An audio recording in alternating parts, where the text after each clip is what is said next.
Snapchat, Instagram, and Facebook. Welcome back to Sound the Siren. I'm Xavier. I'm Dylan. Welcome back to another episode 5 of the Supercoach series, and we're back with the boys. Das, how are you? How was your week? I'm not bad at the moment. Ups and downs during the week. King Lockie Neal went big, so that's always a good week when Lockie goes big, but still didn't score too well. Okay, Zave, how are you? Again, my week wasn't great, but I managed to crack the 2,000 mark for only the second time this year, and it's my highest score of the year. But my season rank went down again this week, so even after a poor start, so not great, but I'm all right. I'll hold off on you, Zave, and we'll return to Das. Das, do you want to kick us off with your team? How was your week? How was your score? And what went wrong? It was an okay week, to be honest. 1952 didn't crack the 2,000, but it was better than what it was looking. Start off my week, I had a Howe injury, and then I had Ridley as well get subbed off. So I didn't have a great start to the week. So I didn't have very high hopes. But I got some big scores late in the week that sort of saved my entire sort of round. But a panic trade that I really stuffed up, and then also some underperforming rookies didn't help. Save? Yeah, so I scored 2,091, which is my highest score of the year, as I said before. But I had some pretty disappointing players, or ones that hurt me a little bit. Alec Waterman, I had him on field over Bergman. Waterman scored 27 and Bergman scored 62. I had Berry on field, who only scored 31. Ridley on field, who got injured, only 31. And then I had Jordan Clark also on my field, who didn't even play. So definitely not the best week, and I had quite a few villains. But my heroes this week, there's one man that should get the number one nod, who was Max Gawn. I had Jack Mcrae as my vice captain, and I was going to take it. And then because Jordan Clark was named as the sub, I didn't take it, and I kept it on Gawn. Because Jordan Clark was the only person I could use the loophole with, and Gawn ended up outscoring him and scored 172 as my captain. So definitely the number one hero, Max Gawn. Yeah, same for me. I'd Gorney captain too against Das. So I know he's not happy, but I managed to score 2,184 this week, so I'm very, very happy with how I went. But I do have some heroes and I do have some villains. Villain was Jordan Clark, as you boys said, unfortunately didn't play. And I did have a recovery. I had Jacob Kajitsky off the bench with 62 for the Hawks. And I was very scared because I didn't know Clark was the sub. And silly me didn't sub on Kajitsky. So I was praying that Clark didn't get subbed on so I could get Kajitsky's 62. But for the heroes, Dunkley, Gawn, Grundy, all impressive. Brayshaw returned to form. But Tom Mitchell was one that he had 76, which is uncharacteristic of him. But the rookies, as you said, underperforming. And Nick Cox, I think the wet conditions can excuse him of his 39. But yeah, I'm happy with how I went, and hopefully we can all score 2,000 plus next week. So my heroes for the week, obviously my all-time hero, Lockie Neal, 157. I had him on the VC, got him loopholed, so that really helped me out there. Also, Jack Zeeble, I brought him in this week. That was a big save last game of the round. That knocked me over the 1-9 mark. That was a big save from him. And Grundy scoring well, but honestly, not really anyone else stood up as well. My villain, I think it's becoming a running theme, but my villain was the rolling lockout. And then on an extension to that, I am my own villain. I saw Lloyd Meek was out, as well as Matt Flynn. So that left me with a 0 on field. And in a panic, I went, just to see how it worked out, I went Meek to Treaky, and that didn't work out at all. So not only did I blow a trade, but I only gained 16 points from that trade, as Treaky only scored 16. So in the end, I should have copped the 0, saved the trade, and gone into round 6 having 24 trades left. I think one of the villains for your team should be Max Gawn, Darcy. We know he's averaging 140 right now, and he's gone up on the price that he started the season on. He's now up to 751,600, and probably going to go up in price again after he's 172. So I think that's going to be the number one villain, given that if you had Gawn, you wouldn't have had the 16 from Tracy on field as well. So yeah, 1 week. that it worked out for Das, and unfortunately since then it hasn't worked, which is pretty funny from our perspective, but yeah, not great for you, Das. I think I'm just going to have to get him in buy rounds. He's too expensive now for me to even bother to make that trade. So I just got to hope he falls down to low 600s. Hopefully he gets 1 or 2 80s in a row, and then he'll fall low and I'll get him in. So what trade is, I told you about my trades. What trades did you boys make this week? I traded out Isaac Heaney and Caleb Daniel for Clayton Oliver and Alec Waterman. So ultimately this round it's obviously done pretty good for me, considering Oliver scored 115, Waterman only scored 27, but the other two both didn't play. So this week it's done good. It's done well. I've got 202,000 left in my salary cap after that trade, so I should be able to probably get in another premium this week or next week. So it's pretty good. I probably would have, or not probably, I would have hung on to Caleb Daniel and traded Jordan Clark if I had have known that he wasn't going to play. But the rolling lockout was a little bit of a villain in that case as well. So, how'd you go, Dylan? What trades did you make? I traded, similarly to Zave, I traded out Heaney and Caleb Daniel to CJ from the Hawks and Jaden Short, which will work long term, I think. This week they scored 74 and 72 respectively. So not the greatest week for them, but as we know, Short is pretty much a guaranteed 100 any other week, and CJ is major revelation for the Hawks. So I'm not too stressed, but yeah, as you said, Save, I would have traded out Jordan Clark if I knew that he wasn't playing. And the lockout is everyone's enemy at the moment, I think. And Tas, you actually released a petition over the week, I did see, which I had a giggle at. So yeah, the rolling lockout proves to be an enemy. But apart from that, long term, I think it should be okay. On to the next segment, and now it's the buy, sell, hold. And I'm going to do it a little bit differently. Normally I will say the buy, the sell, the hold, but it's going to be a broad option for you. I'm just going to say some players, and I'm going to get you guys to say if you would buy, sell, or hold. So the first player we have is the Collingwood young gun, Beau McCreary. Yeah, I'd be looking to buy him. There's a few downgrade options in the forward line, particularly Campbell, that I'd be looking at McCreary to go down to. Yeah, so he's probably someone you would be looking to trade, especially if you've got Braden Campbell like I did. Despite him going down in price, he's probably someone you'd still be looking to offload, given that he's only played one good game for the year. So, yeah, probably a buy. The next one's Sam Berry from the Crows. I probably wouldn't buy anymore. He's now 213k. He only scored 31 this week, and he's had a couple of bad games in a row now. Yeah, 31 this week, 51 last week, 58 the week before. So I probably wouldn't bring him in now that he's gone up in price, but probably not the worst option at the start of the year. He was leaning towards one of the most traded out this week, just for your information. So yeah. Yeah, he's only sitting at 213k, so he's certainly a hold for me.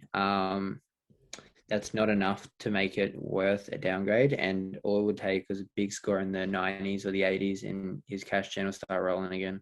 Yeah, I agree. Hold.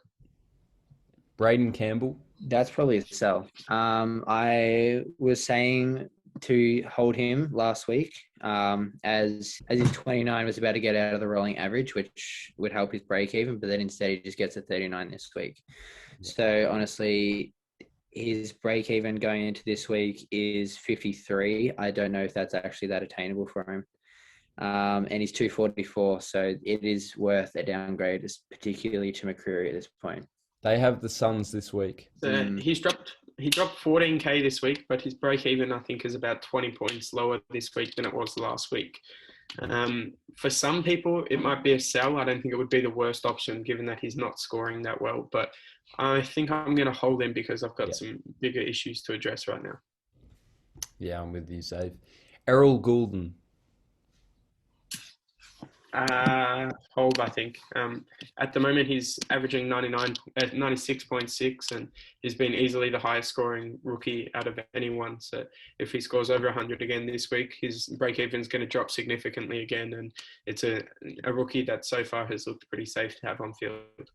And just before you go, Darcy, he managed to rise 14k this week, and he scored 15 above his break even, so very handy.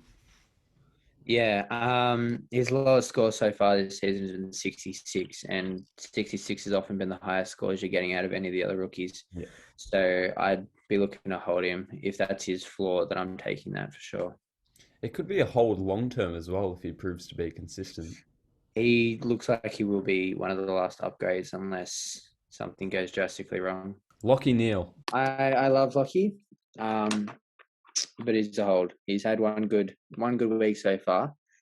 We don't know for sure. He's still likely to drop in price this week, despite getting that good score. But yeah, I would be holding him.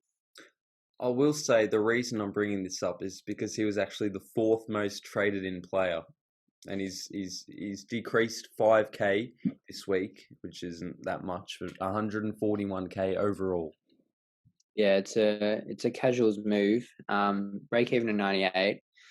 He could very well score in the 80s again. Could get tagged by Ed Kerner this week up against Carlton. So I wouldn't have too much faith in him scoring well. So yeah, I reckon it's leave it till next week until his break even be nice and low with the 157 in the main spot for his rolling 3 round average, and then yeah, it'll be upwards from there. So I think I'm a little bit different to Darcy. I think it's probably a buy. If I had have told you that you could pick up Lockie Neal at the start of the year for 580k, he'd be in 100% of the teams. So, a break even of 98. If you truly believe that he's back to the form of getting like 110 plus every week, he's going to go up in price, and this is probably the lowest price you're going to get him for. So, he scored 157 last week. He doesn't need to score that every week, but if he can score 110, 120, he's definitely going to be a good option. Yeah, I think it's over 140k since his first price drop. So it's significantly cheaper than he was at the start of the year. they do have the tag, as Darth mentioned. He has the tag of Ed Kerner this week, so I think probably avoid him for this week, and then the next week they have Port Adelaide, who don't have any significant taggers. Yeah, look to bounce there. The next option is CJ Joath from the Hawks. Yeah, he's not a buy anymore. That score on the weekend does raise a little bit of concern, but it's not terrible. It's not sell. A lot of people would have been getting him in last week or the week before, so there's no point doing a complete backflip. So I think that's a pretty obvious hold there. Yeah. I think if you don't have him yet, I don't think you should bring him in. He's gone up 162k already, and I'm not completely sold on him. I think he might be just a teeny bit of a trap, given that I don't think he's going to be a top 6 defender this year. I might be a little different compared to the rest of you, but at 428k, I'm probably not bringing him in. But yeah, I think it's a hold as well, because if you bought him in last week or the week before that, I wouldn't trade him out just after one bad score, but I wouldn't be actively seeking to get him in either. An unusual situation, the next one. Tom Fullerton, he's 164.8k, a break even of 8, but he isn't getting a game at the moment, and he's written 36k for the year. Hold. I'd hold as well. If you have him, then keep him, but I wouldn't be looking to bring him in either, considering he's an elevated rookie at 164k, and I think there's better options in both the forward line and ruck line. Probably the most concern around this player, Jordan Clark. I think this one's really difficult. So he's 294k, and if you do one upgrade and one downgrade from a rookie to another cheaper rookie and Jordan Clark to a premium, you can get to pretty much anyone that you'd like. So, and if he doesn't get named this week, I'd have to sell. But then again, the rolling lockout hurts, because I'd hold for now. And if he does get named, I'd keep him. But if he doesn't, then I'd trade him out and try and get to a premium defender, whether you don't have Laird, Lloyd, or one of the other very good defenders. Ridley, Shaden Short as well, yeah. I'd be looking to get them in. Just for me, he He's only averaging 71, and it looks like you're going to get another 20k out of him. So he's not good enough scoring to be like, I want to keep this guy on my team for scoring, and he's not going to generate enough cash for it to be worth it. So I think it's a trade out option this week. I've got two more just because they're in interesting situations. The first one is Finley Mcrae. I'd hold just for another week. He's not quite on the bubble yet, but if he can score again like what he did this week, then bring him in next week for sure. And the final buy, sell, hold player is Anthony Scott. Hold. Yeah, hold as well. He had his I think the best game of the season so far, 61 points. He's gone up in price up to 181k. Nice little 80k that he's made so far. So hold. I think his break even will drop a little bit and to something that he can get, and he'll be good for a couple of weeks. That's all for the buy, sell, hold segment for this week, but certainly more players to look at next week. I've got, I think, many more written down, but we're shy on time. So, Das, all yours now. No worries. So there's not many of them, but we'll have a quick look at some of the pickups for the week and we'll hear your opinions. I believe he'll be named this week. We've got Tom Highmore. I have him still in my team. In the last game he played, he was actually impressive, so I'm surprised he did get dropped, but we did. So if you don't have him, would you be looking to get him in if he's named? I think this is a really interesting one. Highmore's averaging almost 70 points. We know that if Highmore plays, he's going to go up in price by a lot, but I'm not sure that he is going to play.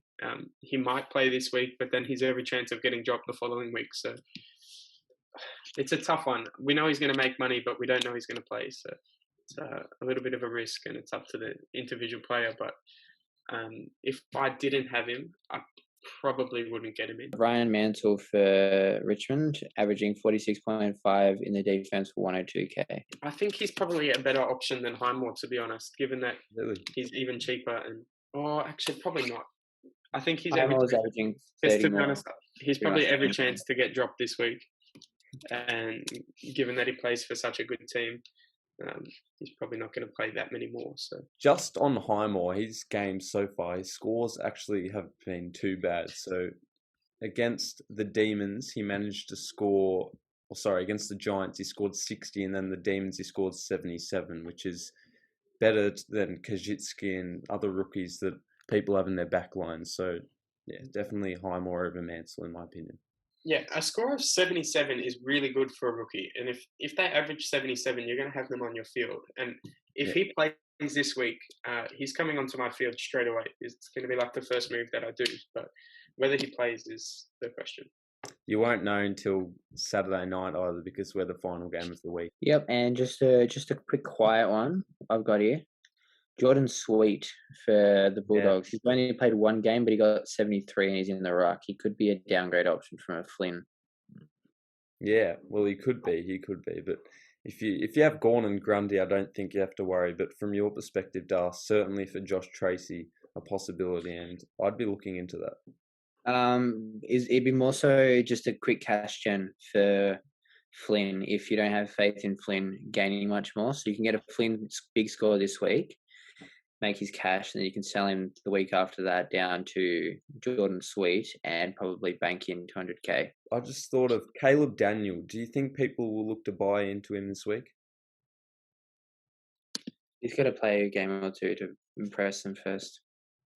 I think his break even is going to be incredibly high this week and next week, given that he's got a 19 in his floating average. Yeah, so at the moment, we know he's 467k, but his break even is 159. So I wouldn't bring him in this week because he's going to drop more. But in the following weeks, I think he's a good person to bring in. Yeah, I could look to get him in for Chapman or Clark even. So, yeah. Quick captain shouts. Who are your captain, vice captain, and captain, Davio? So I'm going to do the same this week as I did last week. Mcrae is going to be my vice captain, playing on Saturday, and then Gawn as my captain on a Friday. And then Gawn as my captain, playing on Saturday. I'm going to make Dunkley vice. And whether or not that's a big risk or not, well, it probably is a big risk. But I don't have Mcrae at the moment, so The only option that I use for my loophole is Aiden Fife, and they play 1:45 on the Saturday. So I really have to use someone from the Bulldogs-Giants game. So I think I might just take a risk on Dunkley, and if that fails, switch it to Gawn, who's playing against Nankervis and has the ability to produce another huge score. So I think Dunkley Gawn probably the main option for me this week. Just quickly, how much of a luxury is it to only have one player not playing?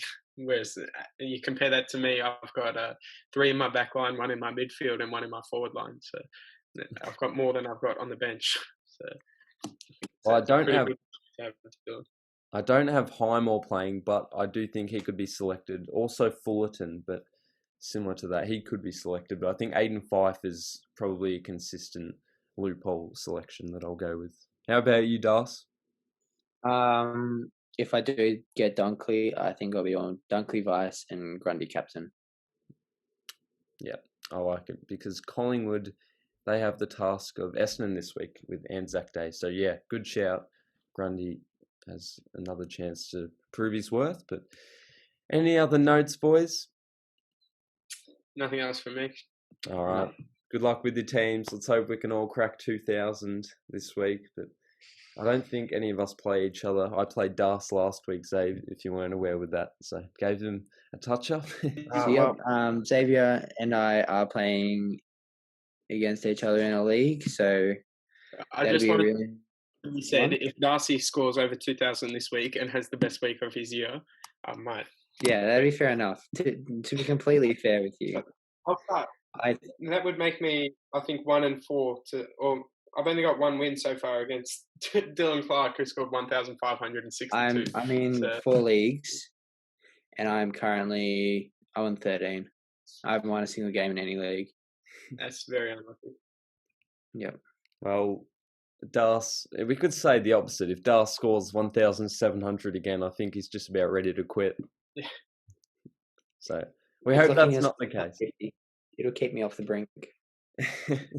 We'll hope that's not the case, but let us know any other ideas or segments you want us to add, because these are fun to record and just to listen to each other's opinions on the teams. But yeah, follow the Supercoach account at AFL Supercoach on Instagram. We're working behind the scenes there to produce about 20 posts a week and daily updates with the scores, live updates, quarter time, half time, 3/4 time. Make sure to follow at sts.podcast on Instagram for updates on the videos, but make sure to like, subscribe, and we'll see you next time.